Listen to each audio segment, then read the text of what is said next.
just met with this team. I wish them well, my friend. In Western, tumefunga busy.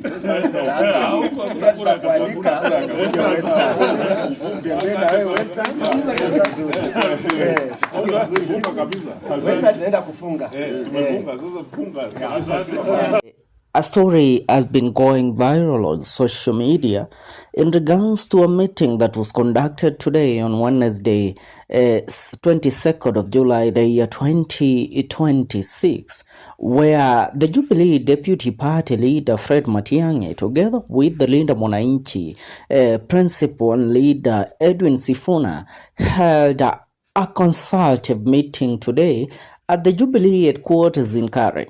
And this has actually sparked a conversation of the way forward between these two groups, where Fred Matiangi has been seeking the presidential ticket under the Jubilee Party through the United Alternative Government, while Edwin Sifuna with his Linda Mwananchi also has been seeking the presidential ticket come the year 2027. Now there's something that is currently happening with Linda Mwananchi and the other team, that is the Jubilee or the Matiangi team, which has actually caught the attention of the whole nation at large. Now, the former Interior CS, Dr. Fred Okengo Matiangi, this morning hosted Nairobi Senator Edwin Sifuna and the members of Linda Mwananchi movement for a high-profile meeting signaling fresh shifts in Kenya's political landscape ahead of the 2027 general election.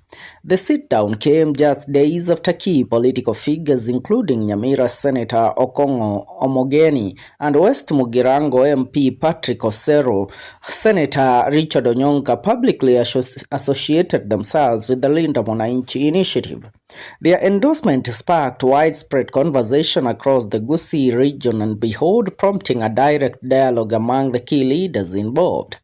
The strategic engagement has highlighted the growing influence of the Linda Mwananchi movement, which Sifuna has actively championed, while the exact details of the discussions remain closely guarded. Sources close to the meeting indicate that the leaders focused on regional unity, political cooperation, and national governance challenges.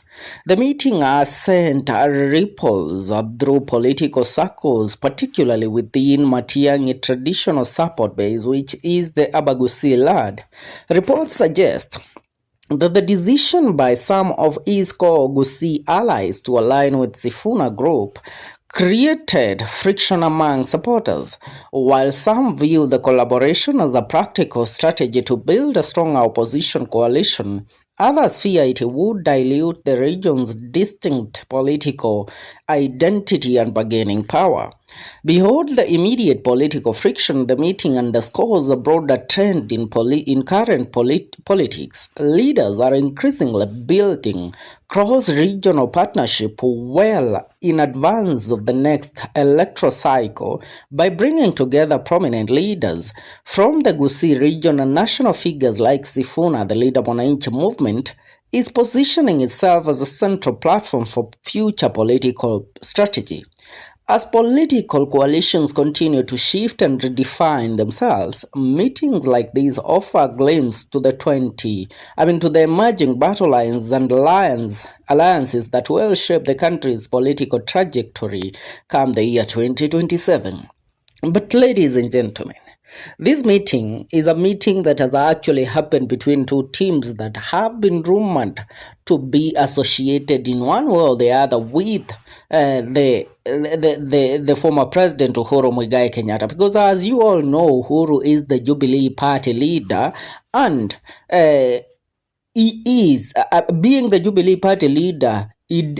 Is in direct support of a Fred Matiangi presidential ticket.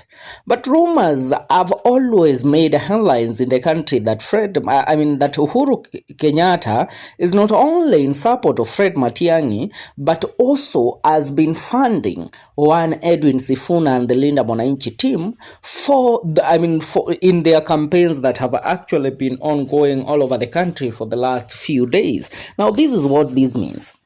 You know, There's one thing that Rigathi Gachagua has said in the past, and which is actually playing as the key in these current realignations between Sifuna and Matiangi. Gachagua said that for the leaders currently who are within the opposition, you don't have to sit down, and you cannot actually secure a position in the table of the united opposition if your work is to sit down and wait for an endorsement, or your work is to do media interviews without actually doing the hard work of ground mobilization and conducting political rallies to engage with the local mwananchi, so that the people can actually see the need of coming to support you. And if the people comes to support you, that is what will give the opposition the faith in you to actually support your election come the year 2027. And I want to understand this. Before this meeting that has happened on Wednesday between Matiangi and Sifuna, the other day, one of the Jubilee leaders, that is none other than Pauline Njoroge, actually wrote a letter on social media resigning from Jubilee.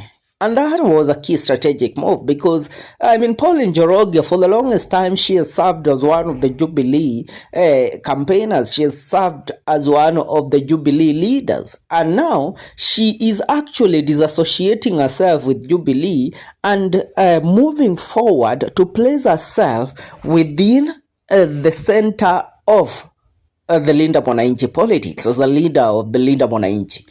Another thing, it's not only Pauline Njoroge, the Westlands Member of Parliament and the aspirant for the Bungoma gubernatorial seat in the year 2027, that is none other than Tim Wanyonyi, who is also a brother to the Speaker of the National Assembly, has also dumped the ODM party and the broad-based government to join the Linda Mwananchi team for him to secure an elective position in the 2027 general election in Bungoma through the Linda Mwananchi team. Now you can see the Linda Mwananchi is positioning itself as a key contender in the politics within the opposition ahead of the 2027 general election. Now, Pauline Njoroge's defection, Tim Wanyonyi's defection, all of them joining Linda Mwananchi, it actually gives Sifuna the energy that he deserved. And the reason why I've said that Gachagua said that everybody must sit down and actually decide on the way to follow, whether to become somebody that sits down and waits for an endorsement or to go for the crowd mobilization, what this has proved is that, you know what, Sifuna has been doing the hard work. He has been doing the heavy lifting. And now, those that are within the United Alternative Government and those that have been linked with parties like Wiper, Jubilee, are now realizing, you know what, if there is a place that we can be and get what we want in this politics come the year 2027, is none other than the Linda Mwananchi team. And that is why they have walked out of parties like Jubilee, parties like ODM. Why? Because they can see Sifuna and his team are transversing the country. They were in Taita Taveta the other day. On 25th and 26th, they are expected to be in Bungoma and Trans Nzoia. Before that, they were in areas like Kisumu. They have been they have transversed most of these parts of the country, and they have actually received a very a very, very, very massive reception from the people. So that actually tells you why the likes of Akina Pauline Njoroge see its fit that right now they don't associate themselves with parties like Jubilee, and they now go ahead and join Edwin Sifuna's Linda Mwananchi fully. You can see even what the likes of Akinairongo Kangata did. And I want to read this letter of resignation by Paul Njoroge so that you will understand what I actually mean. Nataka msikize ujumbe huu kutokea kwa Paul Njoroge when she resigned from Jubilee. And she says, statement on my resignation from the Jubilee Party. And she says, for the last 14 years, I have walked an incredible political journey. Today, however, I believe the time has come to embrace a new chapter. I therefore wish to announce my resignation from the National Executive Committee (NEC) of Jubilee Party, where I have served as Deputy Organizing Secretary and as a member of the Jubilee Party effective today. I joined the National Alliance TNA in 2012 as a communication manager. When TNA later merged with URP to form the Jubilee Party, I continued that journey and have proudly remained a member.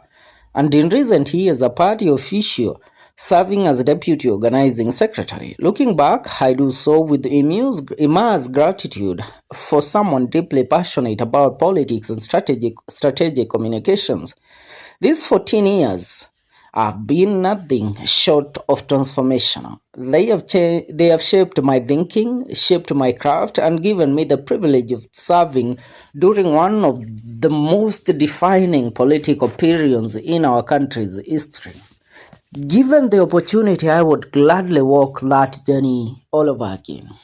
I am especially grateful for the Jubilee Party leader Uhuru Kenyatta, who has been more than a leader to me. He has been a mentor, teacher, and a political father. He believed in me and trusted me with responsibility and invested in my growth. Beyond the opportunities he gave me here at home, he also exposed me to leadership and governance experiences across Africa and internationally, broadening both my perspective and my understanding of public service. For all that he has done for me, I remain profoundly grateful. As I embark on this new chapter, he will continue to be a valued source of wisdom and counsel. Every meaningful journey reaches a point where one must embrace a new season. For me, that moment has arrived. Since February this year, I had the privilege of being part of the Linda Mwananchi movement. Over the months, my conviction has only grown stronger that this movement represents an important platform for advancing the aspirations of our generation. A Kenya founded on good governance, the rule of law, constitutionalism, accountability, and servant leadership. This same conviction aligns me with the broader one-term call, a call not simply for political transition, but for national renewal anchored in integrity, constitutionalism, and people-centered leadership. It is for this reason that I have made the difficult but deeply considered decision to dedicate myself fully to this cause. In doing so, I bring to a close a remarkable 14-year chapter in a party that has been my political home. I live with gratitude in my heart. I cherished friendships, invaluable lessons, and immense respect for the party and the leaders with whom I have served. As one chapter closes, another begins. I step into it with optimism, renewed purpose, and an unwavering belief that Kenya deserves leadership that listens, unites, and puts citizens first. Linda Mwananchi is more than a political movement.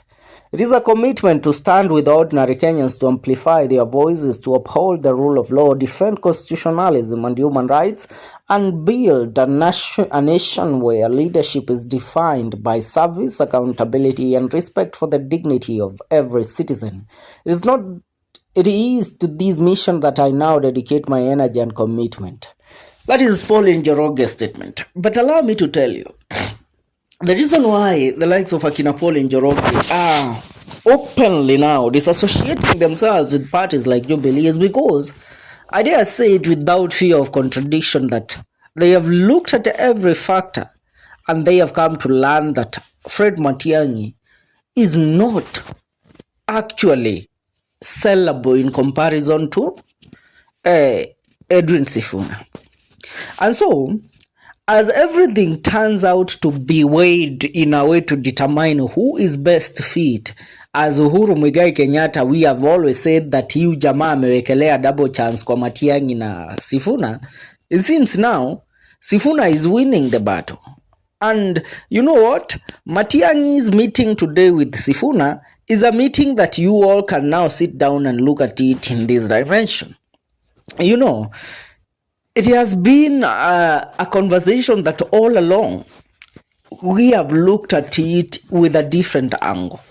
The conversation relating to one Matiangi's support from Uhuru in comparison to Kalonzo's support from Gachagua. So here is the deal. Gachagua, with the recent win of the DCP party in Olkalao by-election, he went ahead to ensure that he has secured his place and his dominance in the politics of the Mount Kenya region and Kenya at large has actually been sealed. But as it stands, Gachagua's favorite presidential candidate is Kalonzo Musyoka. Are we together? Matiangi did not have the best chance of becoming a presidential candidate. So when the name of Sifuna started being floated around, Matiangi was removed out of the picture. But now there's one thing that is happening. The joining of the forces between Matiangi, Sifuna and Uhuru Kenyatta actually cements a presidential ticket from these three individuals, where Sifuna might end up being the presidential candidate or Matiangi might end up being the presidential candidate. If they come together, Linda Mwananchi and Jubilee join hands together and also work towards an end game, the same way Gachagua and Kalonzo and Justin Muturi are working, then when the time comes for this negotiation and when numbers are supposed to be counted, Sifuna does not bring with him only the Mlembe votes. Sifuna brings with him the whole country. Kwa sababu Sifuna represent the large majority of the votes in the Republic of Kenya. And imagine this is happening while Sifuna has not made it clear whether he will be vying for president. So, wakiungana na Matiangi, Sifuna aseme yeye anataka presidency, na waanze hiyo campaign, it will be unstoppable, which will actually force the Kalonzo team to settle for the running mate. Are we together? That is the angle. Ndio maana unaona the confidence that akina Paul Njoroge wako nayo ya kuamua kutoka Jubilee. Imagine of Paul Njoroge exiting Jubilee, a party that actually brought Paul Njoroge to us. Hiki ndicho chama kilimjulisha Paul Njoroge kwetu. Look at a senator, the likes of the Kisii senator, Richard Onyonka, publicly disassociating themselves with Matiangi's presidency right now and actually declaring that Sifuna is the best fit for the presidency. Another thing, look at even the brother to the Speaker of National Assembly, the man that is trying to secure the deputy presidential slot from President William Ruto's government in 2027, Moses Wetangula, his brother Tim Wanyonyi, who has been a long ardent supporter of the ODM party, now dumping ODM and joining the Linda Mwananchi. This tells you what Sifuna has actually done. And ndio maana Matiangi had no otherwise than to receive Sifuna in his team.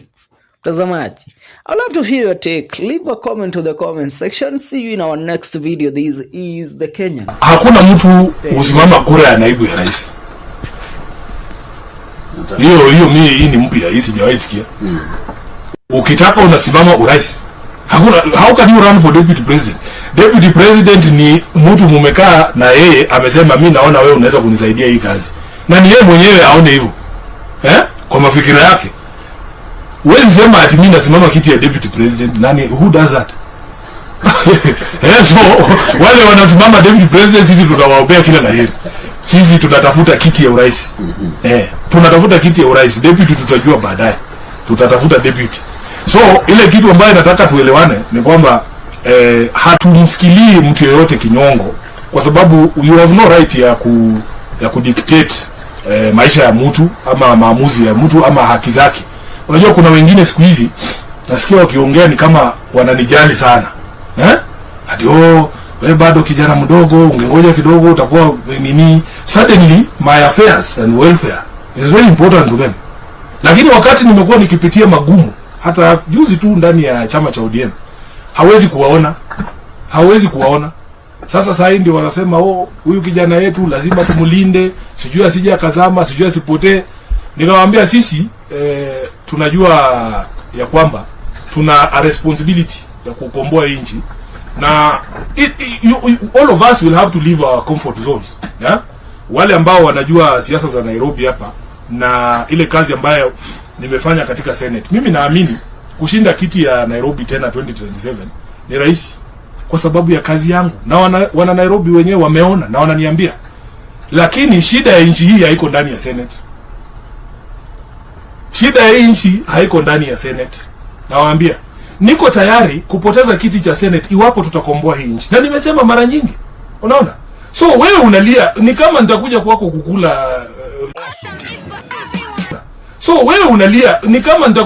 kukula chakula kwa sababu nimepoteza kiti ya Senate. Sitakuja kwa hao watu wanaongea ati Sifuna sasa hana pesa ati nitakuja nikule kwako. But msukumo ambao niko nao na ile feedback ambayo tunapata kutoka kwa Wakenya, wanasema Kenyans need to be rescued, my brother.